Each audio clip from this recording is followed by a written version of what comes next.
Hello and welcome to the Data Engineering Podcast, the show about modern data management. When you're ready to build your next pipeline and want to test out the projects you hear about on the show, you'll need somewhere to deploy it, so check out our friends over at Linode. With their managed Kubernetes platform, it's now even easier to deploy and scale your workflows, or try out the latest Helm charts from tools like Pulsar, Pachyderm, and Dagster. With simple pricing, fast networking, object storage, and worldwide data centers, you've got everything you need to run a bulletproof data platform. Go to dataengineeringpodcast.com/Linode today, that's Linode, and get a $100 credit to try out a Kubernetes cluster of your own. And don't forget to thank them for their continued support of this show. Have you ever woken up to a crisis because a number on a dashboard is broken and no one knows why? Or sent out frustrating Slack messages trying to find the right dataset? Or tried to understand what a column name means? Our friends at Atlan started out as a data team themselves and faced all this collaboration chaos. They started building Atlan as an internal tool for themselves. Atlan is a collaborative workspace for data-driven teams, like GitHub for engineering or Figma for design teams. By acting as a virtual hub for data assets ranging from tables and dashboards to SQL snippets and code, Atlan enables teams to create a single source of truth for all of their data assets, and collaborate across the modern data stack through deep integrations with tools like Snowflake, Slack, Looker, and more. Go to dataengineeringpodcast.com/Atlan today, that's ATLAN, and sign up for a free trial. If you're a Data Engineering Podcast listener, you get credits worth $3,000 on an annual subscription. Your host is Tobias Macy, and today I'm interviewing Dipti Borkar, co-founder of Ahana, about Presto and the work she's doing at Ahana, which is a SaaS managed service for Presto. So Dipti, can you start by introducing yourself? Hi, Tobias. Thanks so much for having me here today. Co-founder and Chief Product Officer at Ahana. I'm also the chair of the Presto Foundation community team. And great to be here talking with you today about all things data. So for people who have been listening to the show for a while, they've heard you before when you were in your role at Alluxio. But for people who haven't listened to that yet, can you tell us a bit about how you ended up in the area of data management? Yeah, absolutely. I forgot if I used this joke the last time, but I was born into it, is what I say. If you notice, my initials are DB.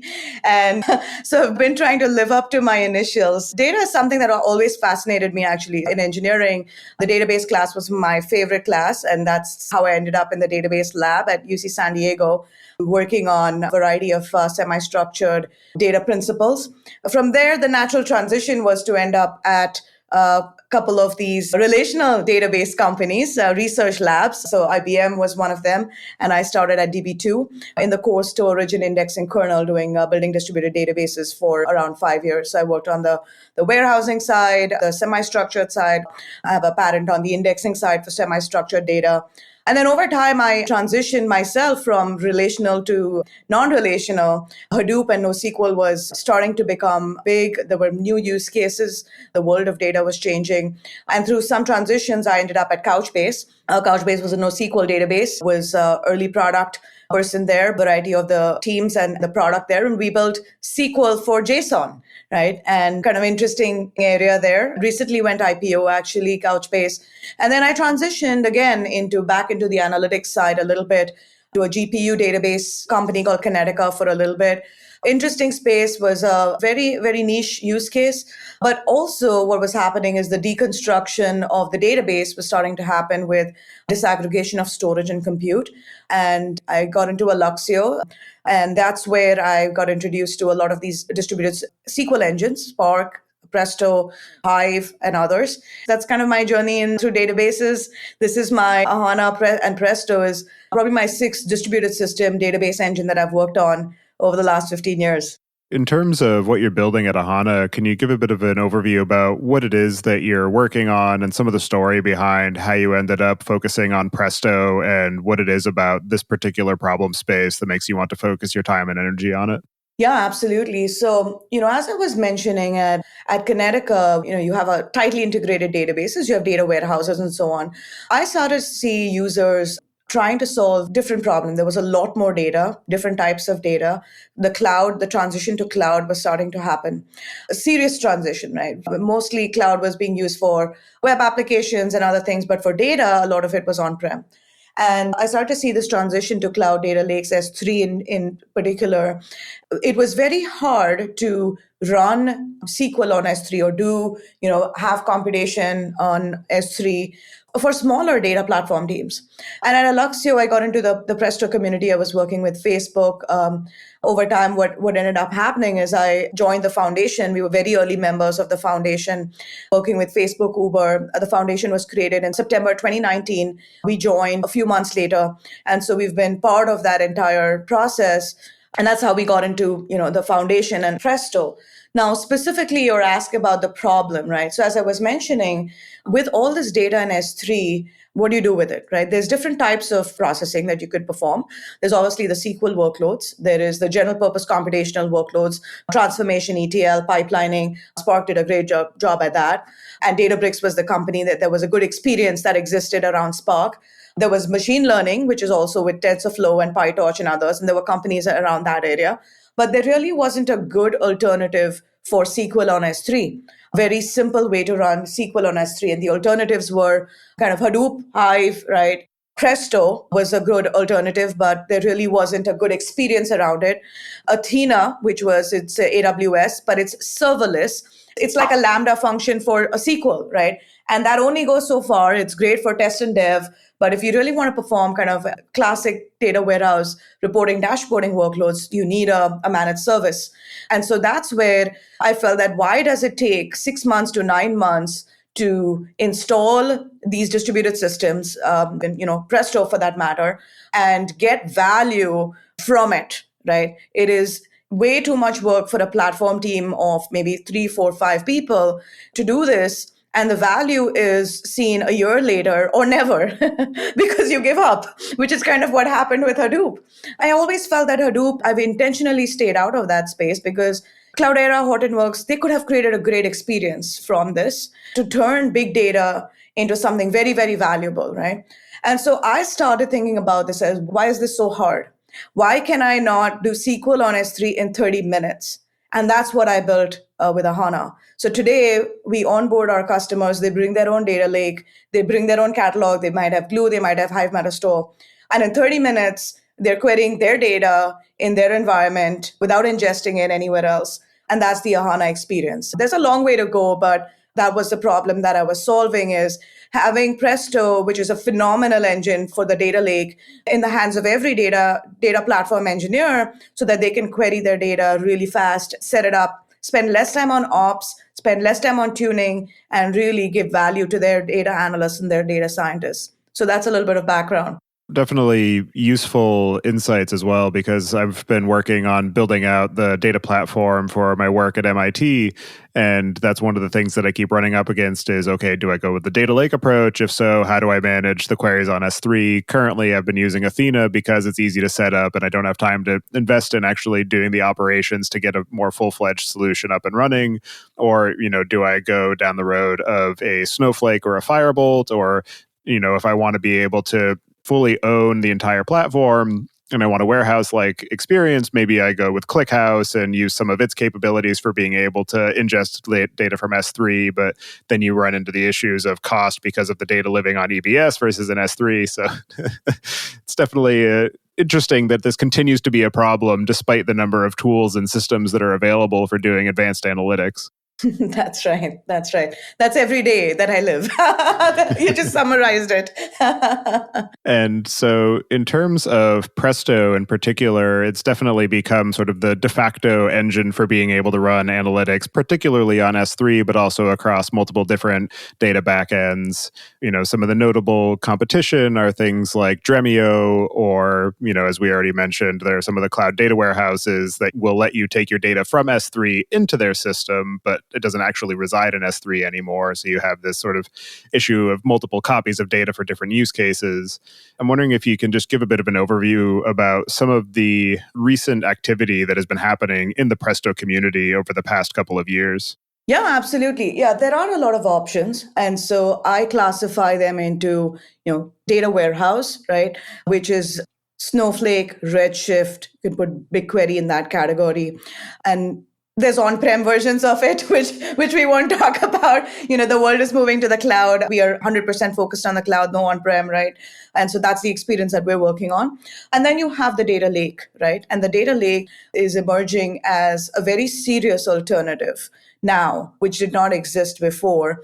There are a few different options. So Presto is Ahana's kind of looking at this as a Presto company. That's the foundation of it, and we're building on top of it, right? There's Dremio, which came out of Drill, right? And they're a little bit more closed source, right? And enterprise focus, also very much on a little bit of on-prem. Most of their users are on-prem. There is the AWS options, right? Like Athena, as you mentioned. That's serverless. There's a completely different cost model, right? You're charged on a per query basis, where it could get expensive quite fast depending on what your workload is, right? These are the alternatives. And then there's dimensions that users think about, right? So from a user perspective, they think about what I'm hearing as I talk to many different platform teams is cost. Cost becomes, with cloud data warehouses, it's starting to become really expensive. And so that's one element, and we'll talk about a few of these. Second one is openness. Users increasingly do not want to get locked into yet another Teradata, right? And with Snowflake, it's yet another Teradata in some ways. It's new, it's great, it's a good experience, but it's expensive and it's its proprietary formats. We're seeing more and more users want to stick with open formats so that they can choose when to switch a query engine. You leave it to the user and not the vendor, right? Flexibility of types of data processing. So when you have open formats, then you can actually run many different things on top of those formats. So you could run a SQL workload. You could run a general purpose computational workload. You could run TensorFlow added like Parquet support from what I hear, right? And so those are some of the key aspects, I would say, structured, unstructured data, support for different types of data, and increasingly large amounts of data, right? So those are the 5 probably key dimensions that users think about. And with the open data lake approach, I call it open data lakes because the open is really important. You get open formats, Orc, Parquet, very, very popular, high-performing column formats. Presto is highly optimized for it, and we are increasingly adding optimizations. We're adding ARIA optimizations for Parquet on top of what Facebook built. Then there's open source, which is a big part of it. I've been in open source for 10 plus years, open source purist, and believe that we have to give back. Vendors need to give back, be a part of the community, and that helps users. Having a community-driven project is very important because you get the best of what Facebook is building, Uber is building, Ahana is building, and this benefits the users at the end of the day. And as a vendor, we can't just go in and change a license on someone and say, hey, sorry, from next quarter, we are going to change our license. We're not Apache 2.0 anymore.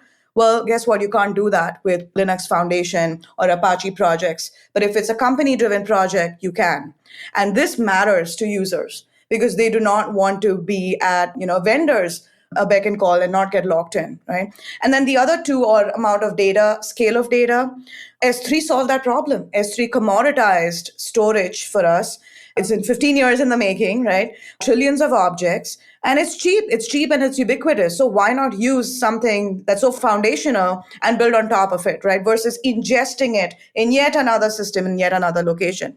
And then finally, different types of data. When it's open, you can have JSON, you can have structured data, you can have unstructured. Presto doesn't fall in that realm, right? But you can do other things. On that same platform, the same storage, you can have different types of processing. So these are the dimensions that users think about.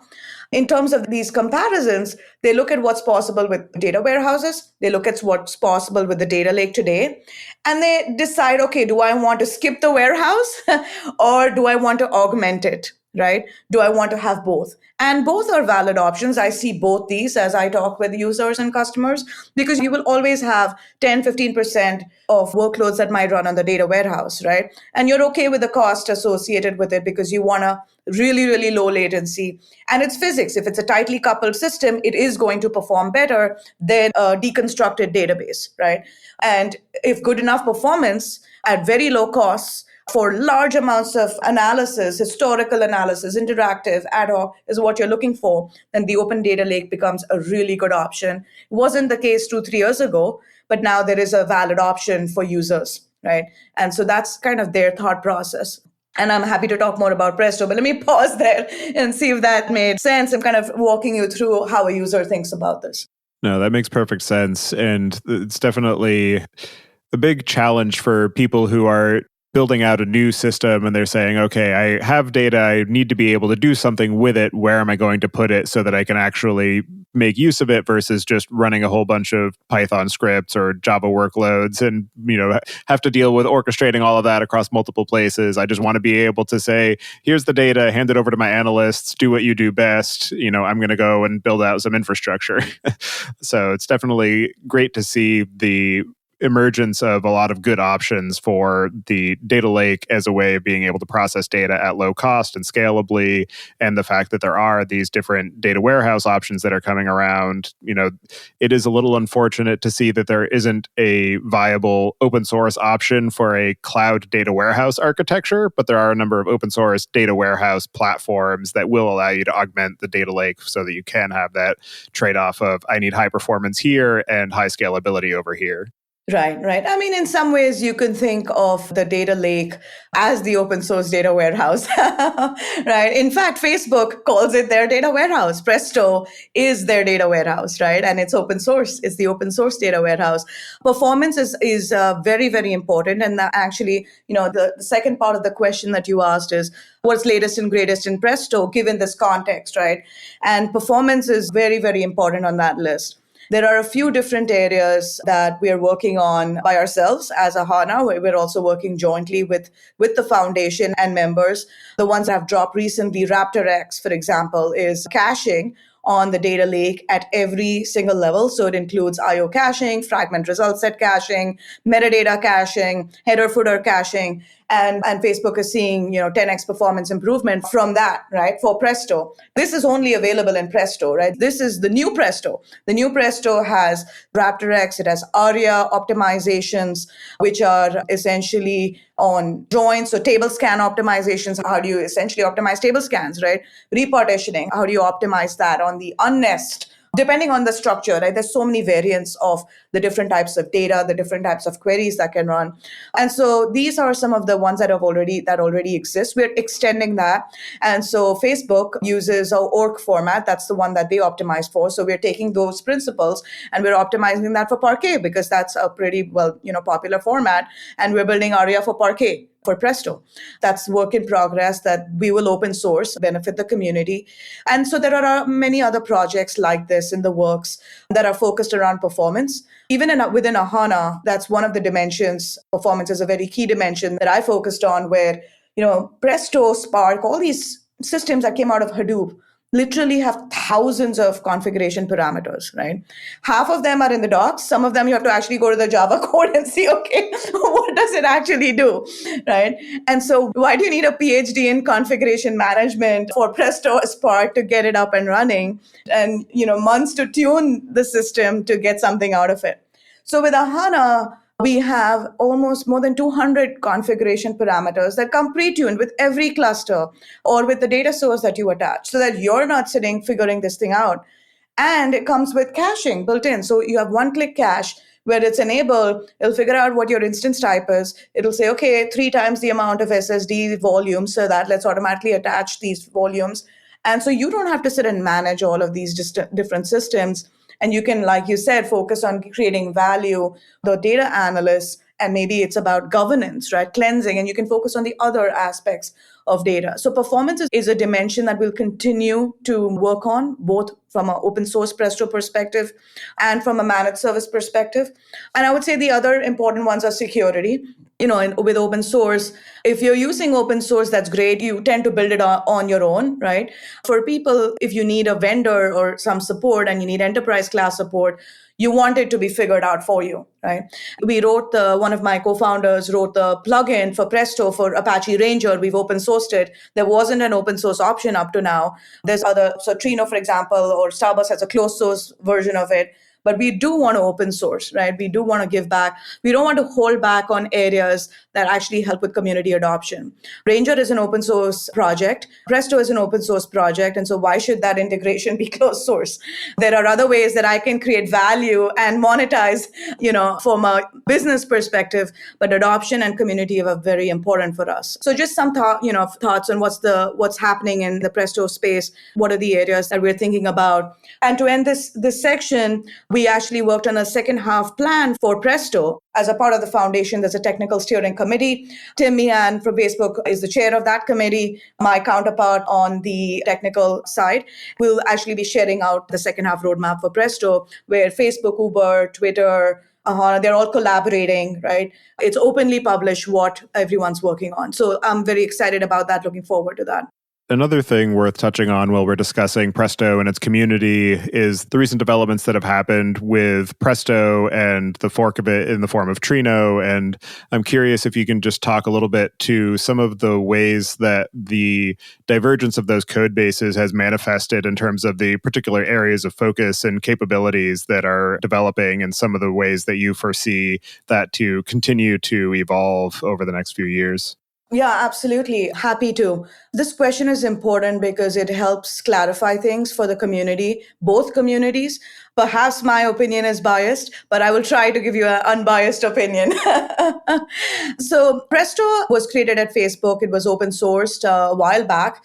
Facebook donated it to the Linux Foundation in 2019. We talked a little bit about that, right? So they formed the foundation. Uber, Alibaba, Twitter were the other members. Around that time in 2019, there was also a hard fork of Presto. It was slightly confusingly named Presto SQL. Recently, it was renamed to Trino, right? So the hard fork is now called Trino. I think that helps with removing some of this confusion because now there's two projects. There's Presto, which is part of the Linux Foundation, and part of Presto Foundation, which is the hosting foundation. And then there's Trino, which is a separate project. It's not actually Apache or Linux Foundation, and so it's the Trino Software Foundation, and that's created by the co-founders of Starburst, right? So that's a separate project. Both are good projects, right? But they are diverging. The way I see it, Presto is increasingly focused on the data lake with some focus on federation, right? And that means connectors, adding plugins, and so on. But Presto was built for the core, the reason it was built for is a replacement for Hive, right? And so it was built for the data lake. And that's kind of the core focus. All the performance elements we talked about, that's the primary path, right? The primary code path is to the Hive connector, and we're constantly improving on the Hive connector, which then can access HDFS on-prem or S3 GCS and others in the cloud. And also it connects with other catalogs, which are Hive Metastore or AWS Glue, right? Presto still continues to have a lot of connectors. The most popular ones tend to be MySQL, Postgres, and others, a little bit of the data warehouse side, and Elastic and Kafka, right? There is a proliferation of databases, data sources, polyglot persistence, right? It's in the making for many, many years. And they are very different problems to solve. So you can solve a problem where, hey, put most of your data in the data lake and query it there, right? And that's the primary path. You might have 5 or 10% of workloads where, I'm not able to move my data into a data lake and it's there. And so I need to query it. And if I can query it through the same engine, great, right? That's a federation use case. In some cases, you want to do correlation across the two. But not all data sources are equal. So if you do a 5-way join in a MySQL, it's not going to stand up for long, right? And so from Presto perspective, the primary code path is the data lake, I would say, with some focus on federation and the connectors. Continue to build that ecosystem. But the optimized path is the data lake path. From a Trino perspective, I see that it is largely focused on the federation element. And there is a proliferation of connectors, right? A slightly different problem to solve. That's how I see it. There's different use cases and different tools for different problems. So in that way, given that now there's different names, there's different use cases, users can decide what is the best tool for the best job, right? Engineering decisions should be made. A little bit about those differences. Now, since the hard fork, things have been added on both sides, right? So a lot of connectors on the Trino side. On the Presto side, RaptorX, Aria, these are only in Presto, right? So they're not in Trino, as an example. Multiple coordinators. So Facebook actually, one of the, I would say, not great design decisions was to have a single coordinator for Presto. And now there's an alpha available with multiple coordinators for Presto. And so that's really great to see, so that you have not only HA to some extent, for the coordinator, but it allows for scale. It allows for a lot more scaling, so that your scheduling and all of these things on the query level are not bottlenecked on the coordinator. And so excited to see that progress and get into production level quality, right? And so there's all of these new capabilities that are getting added. The biggest one, which is forward looking, is a native worker. And so Presto is written in Java. A lot of other engines are written in Java. But for the worker, which is the workhorse of the entire architecture, it would be great if it were written in C and native C. And that's a project that's ongoing as well, the native worker, which is going to be in Presto, and that the entire community is very excited about. So it is a little bit more forward looking, but this is kind of game changing stuff, right? It's like orders of magnitude difference when you can natively manage memory within the engine itself. So some of the things that are going on Presto land. Yeah, it's definitely, as you said, important and useful to be able to identify those sort of distinctions in focus. And it's definitely very different problems to solve for. So it's great to see that they're both being tackled and that they have their respective communities and supporting organizations. So I'm excited to see where the future takes the sort of overall cloud and federated query capabilities. And digging a bit more into the open cloud aspect, some other areas that have been seeing a lot of development and activity are in some of the surrounding components and supporting infrastructure for the data lake in the cloud, thinking in terms of things like the Iceberg project, Hoodie, Delta Lake, Nessie project for working with Iceberg and adding some versioning and snapshotting capabilities, LakeFS. And then on the analytics side, there's been a lot of development, most notably with the Superset project and other engines that are sitting on top of the query layer. I'm wondering if you can just talk a bit about some of the developments that have been happening there and how that has influenced your particular focus and product direction for Ahana. Yeah, absolutely. And this is an emerging area. I've been following it for a long time. I've written a lot of the code on relational databases, as I call it. It's the deconstructed database. The great deconstruction has begun. But now there's actually legit options for each of these layers, right? So if you look at the top, at PrestoCon, I'm a program chair for PrestoCon, and we have these panels. We had Max from Superset. We had Vinod from Hoodie, right? We had Facebook and I representing Presto. And we talked about the stack, right? And that's why I said it's kind of the open source data warehouse, because you have open source Tableau, or if you will, Superset, great product. We actually are big fans. I have embedded it into Ahana. And so every Ahana user actually has a free superset that's bundled in, that's running in the compute plane. We call it Superset. We haven't called it Ahana. It's important to give credit where it's due. It's really a great kind of SQL editor, also does much more things, right? Dashboarding, so on. So we're big fans of that. Then you have the query engine, which is Presto. Let's take that as an example, which does the core SQL, everything from parser, compiler, optimization to execution.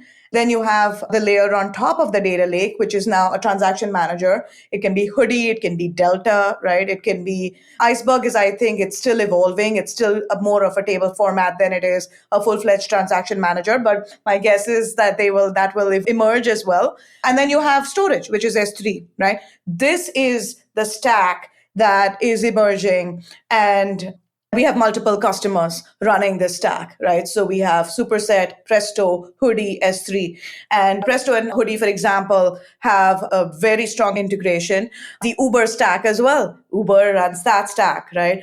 And from a Presto perspective, it's important to integrate with multiple different transaction managers. So it's a very strong integration with Hoodie. There is an approach that integrates with Delta as well. And we have other customers who are using with Delta, but there's more work to be done there. And similar, the other projects will start coming in as well.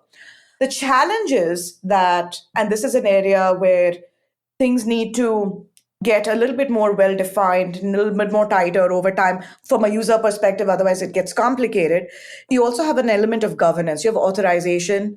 And now you have, from a transaction manager perspective, you have versions. You have multiple versions of the schema. You have multiple versions of a table at a point in time, right?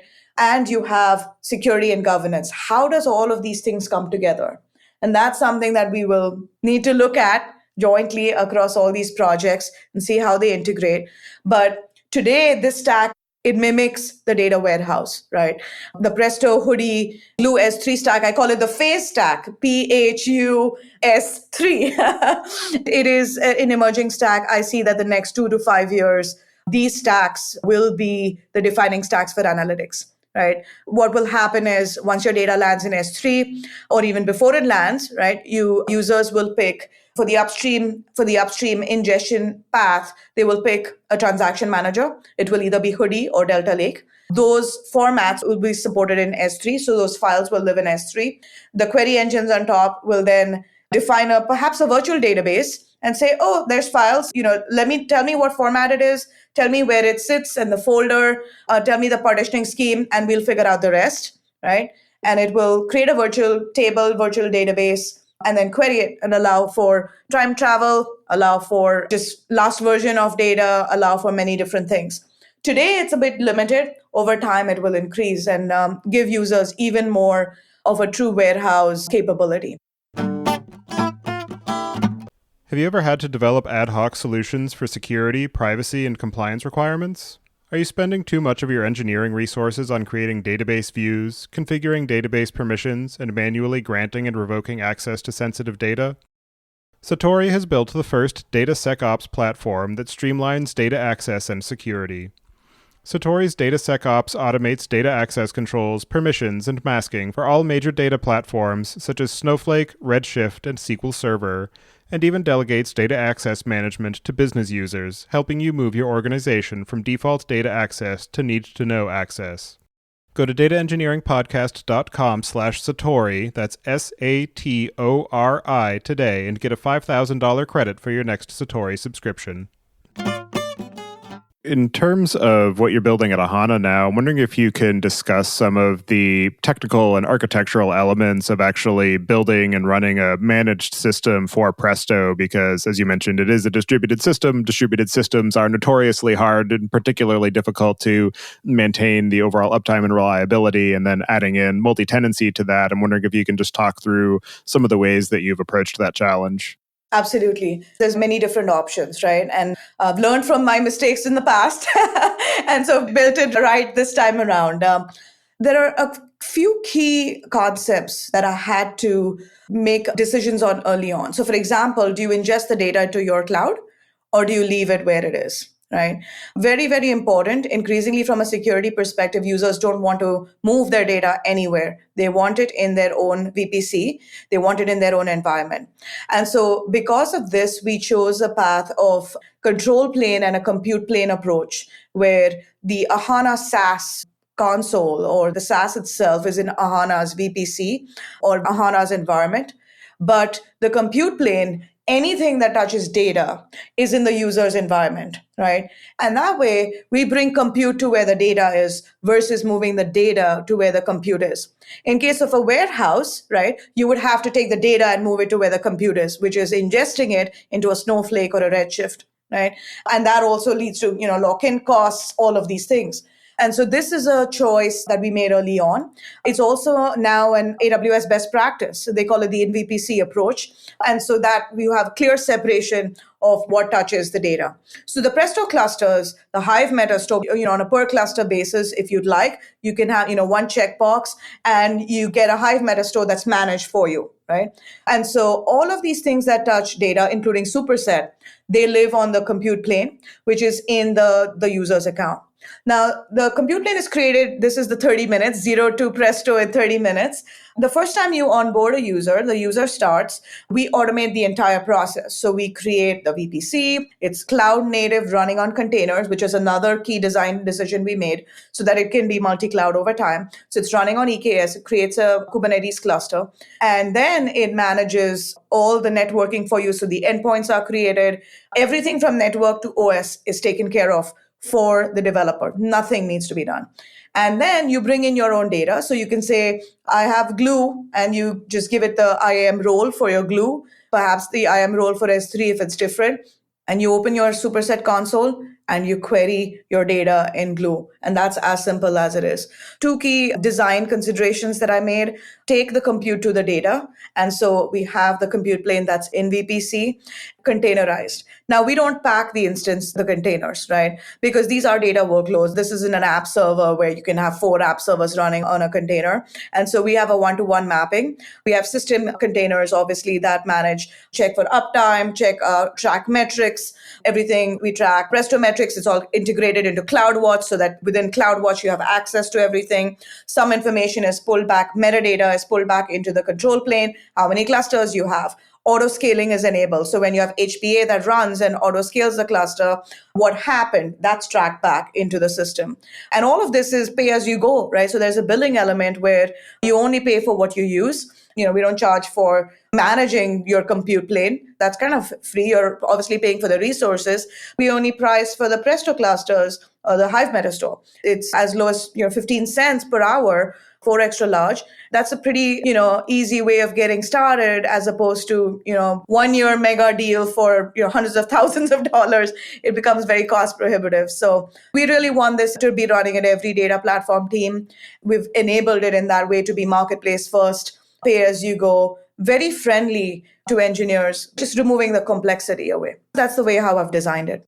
Beyond just the sort of management of the Presto cluster, and by virtue of being in VPC, you kind of remove some of the challenges that exist in multi-tenancy when they're all on the same system and the same hardware. But what are some of the additional tooling and supporting services and systems that you have built up to be able to simplify the work of actually managing these deployments, managing upgrades for customers, managing the uptime and alerting, and helping customers manage their Presto infrastructure so that they can focus on building the analytics and not have to be worried about, is this instance up? Are my scaling at the appropriate points?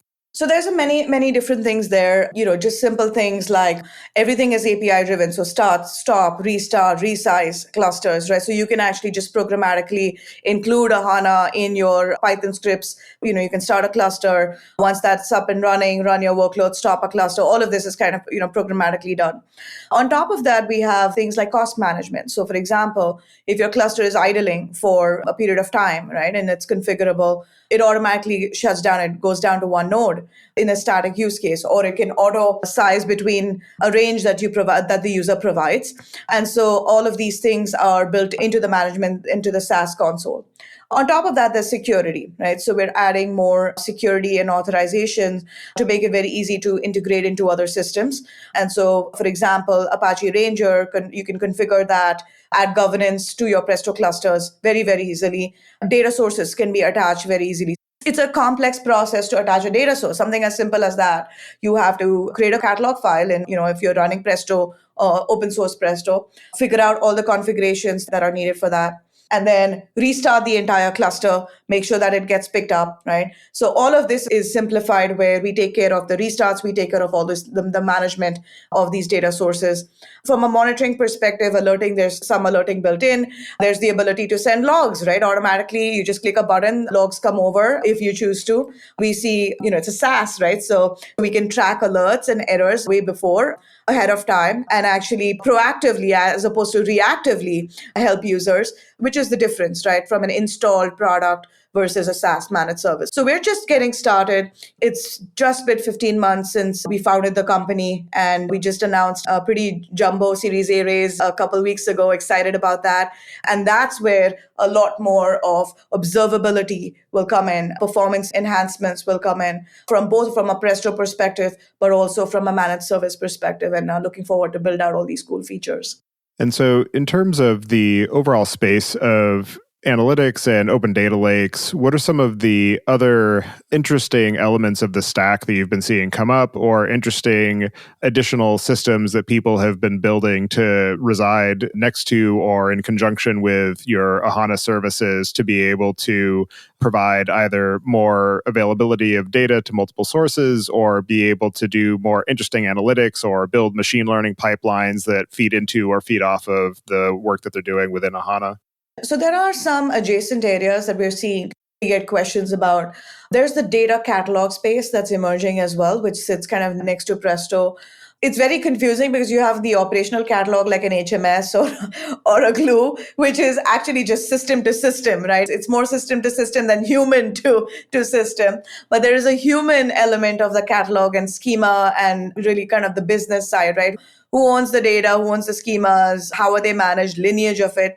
And that's the data catalog space. There's Amundsen, there's Data Hub, there's a couple of other projects that sit next to it. For example, Amundsen integrates with Presto, right? In some cases, it might be able to pull all the catalogs to Presto because Presto itself is federated and can reach out to many, many different data sources.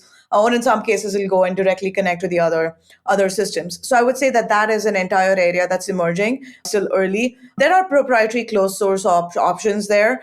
Open source is eating the world phase. There are a lot of open source options in the data catalog space, which is kind of right next to the query engine and the stack. We'll see more integration there and so on. The way I think of it, if there's an analyst who's trying to look for a table, look at which columns to query, when he or she finds the table that they're looking for and they want to run this query, it should be fully integrated. There should be just a direct interface with a Presto or something like that where you go and run it. And it's ad hoc and interactive, truly ad hoc analytics. That doesn't exist today. You find out query in the schema here, then you go to your Tableau or some other thing and you actually run it, or data science, you write a SQL notebook with Jupyter, right? And then you run it. And this can be simplified more, but we're talking about, 5-10 years from here on out. That's an area of where there's more joint collaboration. The other area is governance and authorization and how that all fits in together. Why does this become even more important with a data lake? The reason is that given that it's an open data lake, this data is being used not just by one system. It's not just one database. It's not security for just that one database, but it's security for all the data in the lake that's being used by many different systems. And so defining that, there's Ranger obviously in that space, and AWS is adding its own governance layer called Lake Formation.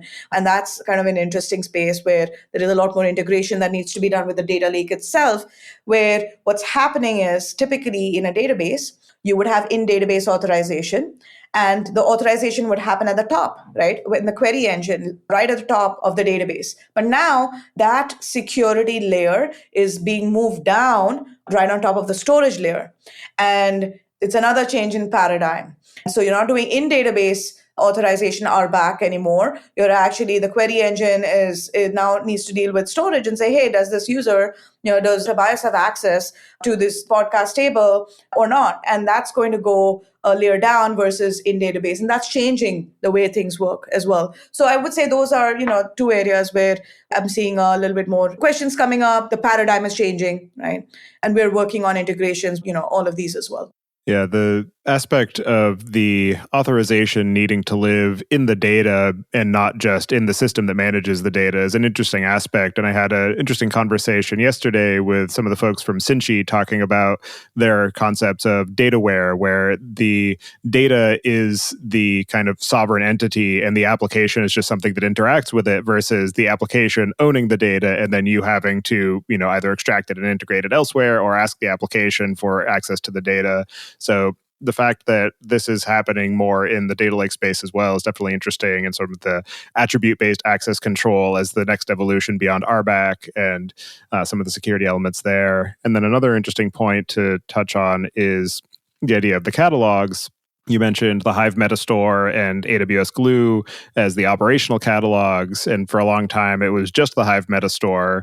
So I'm wondering if you're seeing any activity in alternative implementations of that or alternative approaches to building this operational metadata catalog and being able to do a more direct and seamless integration with some of these sort of organizational data catalogs, where maybe the organizational catalog is able to push table information down into the operational catalog or vice versa, and just having them be more of a cohesive unit versus two separate entities. I really hope it's a hard problem to solve. And the reason is the catalog is where everything about the database lives. It's the connector, right? Otherwise, S3 is completely useless. It's objects. It's a bunch of objects that nobody knows anything about. Without the operational catalog, you don't know that it's a table. It's partitioned on this, right? What format is it? You don't know anything. It's a very key piece, very, very key element of the entire stack. In fact, my guess is that's why AWS called it glue. It's the glue that connects all of these different pieces together. Now, the purposes for these two systems is very different. The reason you need an operational system is it's the query engine that needs it. It's not a human that needs the operational system, right? Operational catalog. And so the way you build that and the principles that you build it for, high throughput, right? Low latency, high concurrency, very different from human interaction data catalog, where the experience matters, right? The interactivity is important. Concurrency, at most, you're going to have maybe 5,000 analysts, 10,000 analysts. It's not with some of these other workloads. You can hit the HMS really, hundreds of thousands of times. And so the way you build these are different. My take, they won't go together because it will be very difficult to build this that works for both these use cases. Just like you can't build, you have an OLTP system, which is a MySQL or a DB2, may not be able to use it for analytics, you use a warehouse. Right. And so I think that's what's happening here. Unfortunately, where the naming is confusing everybody. They're both called catalogs, but it's a human catalog and an operational catalog is the way I simplify it for engineers who try to say, oh, they're the same thing. And it's like, no, they're not. Right. These are the differences. There is an emerging element, though, on the operational catalog side because of the transactional layers. The transactional layers are maintaining versions of when updates happen, right? So whenever there's an update that happens, and there's two kinds of updates, right? There's schema updates, and then there's actual data updates. So you insert a row into a table. For schema updates, you can actually track those as well now. And so you can see where a column is added. You can see where a column is deleted. And these can be tracked. So you actually have versions of the schema itself. And the Hive Metastore and the Glue, for that matter, which is HMS compatible, have not yet are not yet supporting versions of schemas. And that's the evolution of on the HMS side. I see that we'll need to, add that in, is going back in time and saying, okay, what changed, right? Or even doing a query, performing a query on a previous schema. Because you do have, not only do you have the schema, you also have the data is along with it. So that's what makes it interesting. It creates a new dimension to analytics where you can do historic analysis. It's great for threat detection or security kind of elements. It would be great for healthcare, life sciences. And so that's the evolution I see on the operational catalog side of things. In terms of the work that you're doing at Ahana and your vision for the overall product and the direction that you're taking it, I'm wondering what are some of the other industry trends or technical developments or community activities that you're keeping an eye on that are helping to inform the ways that you're thinking about this problem space? So it's all of the things that we talked about, which is a lot. We've been talking for a while, Tobias. Hopefully people are still listening and haven't dropped off. But this is a very, very, very interesting space, right? So there's the data lake angle, there's transactions, there's security, there's the catalog element. There is also the cloud element, right? And that's evolving. We will see new ways of that emerge on the cloud side. Some of it will be, a lot of it so far has been adoption of the cloud versus now it will be cost savings. There's a big element of cost savings. And so we'll need to, bundle that into the SaaS observability. There is an element of my co-founder and CTO, Dave Simon, incredible database leader. He talks about the machine learning and the database kind of coming together, right? Up until now, we've had an optimizer that was either hint driven, you had to give it hints, right? Or stats driven, which is a cost-based optimizer, which came out of DB2. But there is an element of, there can be real workload driven. We are already capturing workloads. We're capturing trends, what tables are popular, what predicates are popular, right? What's the selectivity of these predicates? And there is an element of where we can feed this back into perhaps an adaptive optimizer where we can actually see what indexes are needed, perhaps, right? Or what are the other kind of data structures that might be useful for this workload and create them on the fly. This intersection of cloud and data and open source, I would say, allows us to be able to do these things in the future. That is something that, we look at over time, bringing these together so that it is not a manually driven, user-driven creation of materialized views or store procedures or indexes. It's all automated, right? And with the cloud, you have the elasticity of the cloud. You can bring up instances as needed. and you have the cheap storage that allows us to do some of these things. So that's really kind of more forward looking. There's a few good projects right now, like AutoTune is ML for databases. It's a project out of CMU. We're early in that space, but that is an emerging space, but I hope to see Ahana evolve into. As you have been engaging with the Presto community and building out the Ahana product, what are some of the most interesting or innovative or unexpected ways that you've seen either or both of them used?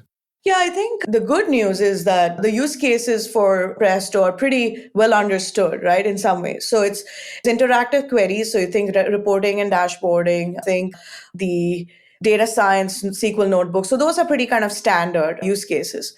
One kind of very interesting use case, and this is more perhaps on the business side and why in some cases, polyglot persistence, or, that is an interesting problem to solve.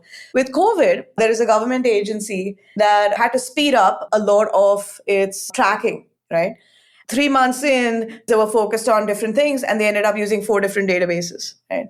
And now, 12 months in through the pandemic, they're like, oh, there's 4 databases. Yes, we eventually want to move to the data lake, but how do we query these, right? And so that was kind of a very interesting use case with, through this pandemic, Ahana is born in the pandemic. We kind of found it in April last year, but it was an interesting use case where for them, it's a journey now for moving to the lake. And as they're moving to the lake, they can still get to query these different data sources with Presto and Ahana.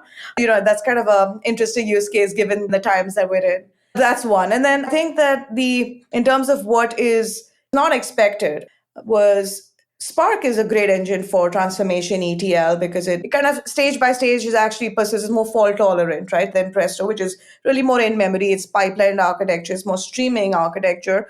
And so it's really great for interactive versus long running queries, right?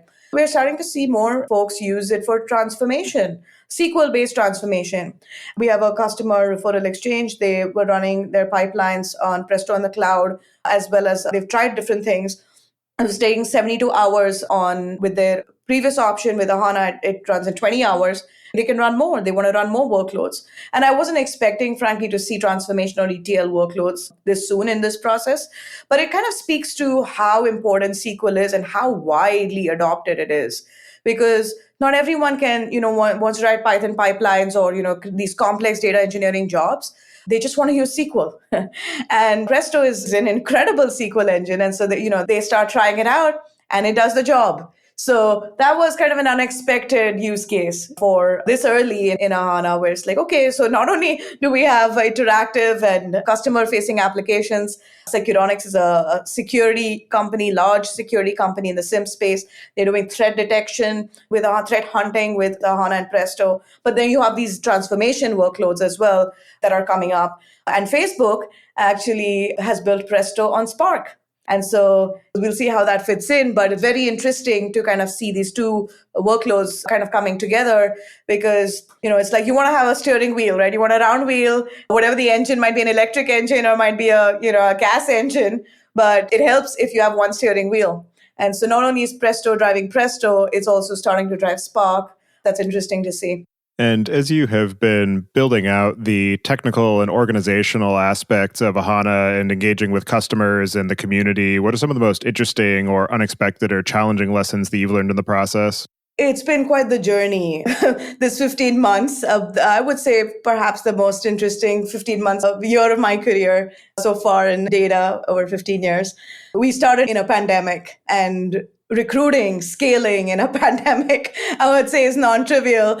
We have great investors, Google Ventures, Lux Capital, Leslie Ventures, and Third Point, all great, VCs and hedge funds. But convincing someone to leave a good job and starting at a startup, believing in this vision of open data lakes and Presto, non-trivial. I would say, this is my 6th startup, actually. And you've got to have a very clear strategy. Strategy trumps execution. And so if you have a strong strategy and you believe in it and you execute on it, you have a team that can be brought together to execute on it, sky's the limit. So far, like every company, There's challenges for us now. It's how fast can we grow and scale, and how fast can we execute and deliver an amazing product to our customers, right? So we're in the next phase where we have great validation in our existing product. We have tens of customers already using it. And so now the next phase is building even more value into the product, both from a Presto perspective, from an open source community perspective, as well as an Ahana perspective, and continuing to grow that, win open source users on Presto, expand the community, drive the community, and expand customer adoption in that process as well. So I would say scaling and growing some of the key challenges, but it's also a good problem to have. We have a phenomenal team. Steven and I have a co-founder. We started and we've known each other for many years. For me, this is like 15 years in the making across many different projects, many different products. And looking forward to where it's headed. For people who are interested in being able to manage their data at scale and they're interested in maybe the open data lake aspects, what are the cases where Ahana and or Presto might be the wrong choice? Yeah, so good question. I think in general, we talked a little bit about polyglot persistence. There's different types of databases, different types of systems for different areas. If you want to use it for OLTP, not a good option, right? It's really doesn't support transactionality. Best to use databases, more traditional databases. If you're very new to this big data space, it is way easier today than it was 2-3 years ago. But as a platform team, if you're only familiar with relational databases, then maybe a cloud data warehouse might be where you start off with, and then you augment it with a data lake. But you have to future-proof your platform. And that's where the data lake comes in, because over time, there is no doubt that is kind of the emerging trend for analytics, right? That's where it's headed. And so that's the other use case where I would say, if you're a one person or, really, really, really small team, maybe start off with a cloud data warehouse and then add to it, augment to it, so that there's a slight education or a little amount of knowledge of how these things fit together that's needed. Now, Ahana obviously simplifies that greatly. You can get started very, very easily, but there is an element of partitioning and understanding the storage tier itself, which is slightly different. And then the third use case I would say is the transformation workloads, right? So if you are doing kind of heavy batch, long running workloads, with Presto and Spark, that is an option now, but pure Presto and Ahana might not be the best option. That's what Spark was built for, and that would be a much better Databricks for transformation workloads, ETL pipelining workloads. That's what they're great for. That's what I'd say. And so Ahana, Presto, interactive, ad hoc, data science, SQL notebook workloads, federation to some extent, obviously, that's what it should be used for. There's use cases will emerge over time. Every system is going to try to do more, right? Consume more and get more workloads running on it. But that's the sweet spot for Presto and Ahana. So that's what I would recommend. And as you continue to build out the product and the business, what are some of the things that you have planned for the near to medium term, or any projects that you're particularly excited for? Yeah, I think we talked a little bit about it. There's performance aspects that we're working on. I want to integrate in and provide some of these great features like RaptorX, for example, within Ahana itself. We merge with Presto fairly often, right? Every 2-3 months, we'll rebase. So the latest and greatest is available within Ahana as well. And then we develop something, we'll push it into Ahana and then open source it. So obviously the users get it first, but it's also open source and others can benefit from it. Specifically, I would say our second half Presto roadmap, we're looking at tighter integration with Delta. That's something that is interesting. RaptorX, I already mentioned. Aria for Parquet is an optimization that we see good early results. And so we want to push that out. These are some of them. The Ahana roadmap is a little bit more closed source, but the Ahana Presto roadmap is all open source and is actually publicly available in terms of what we're building. And so that's the beauty of a community-driven project. You'll see what all the members are working on and what's coming. Well, for anybody who wants to get in touch with you and follow along with the work that you're doing, I'll have you add your preferred contact information to the show notes. And as a final question, I'd like to get your perspective on what you see as being the biggest gap in the tooling or technology that's available for data management today. We touched on some of these gaps. I think that while it's great to see this data lake emerge with the transaction management and all of these areas, there's still a long way to go, right? And for all the tools. Presto needs to evolve where it needs to support some of the more core database capabilities, right? Dave just pushed out a PR for supporting primary key constraints, which don't exist on Presto 6. So there's some big gaps there that need to be addressed on the Presto side from a language perspective so that more and more workloads truly can run, data warehouse workloads can run on the lake. The other area, the transaction management, it's very, very early. As the transactionality is at a very low granularity, needs to be across many more elements, multi-statement level and so on, or that needs to emerge. And so in the data space, I would say each layer in the stack, there's a lot of work to do. There's a lot of gaps to truly get to the state of the art that databases are at, because it's like 50 years in the making. And a lot of those concepts still apply and they're very relevant, but it takes time and it takes thought to build the right architecture. Well, thank you very much for taking the time today to join me and share the work that you're doing at Ahana and the ways that you're engaging with the Presto community. It's definitely a very interesting platform and an interesting business, and I look forward to seeing where you take it. So thank you for all of the time and energy you're putting into it, and I hope you enjoy the rest of your day. Absolutely. Thanks so much, Tobias. Always a pleasure. Good luck as well. You have a growing podcast. Very exciting to see. So thanks again for having me on. Thank you.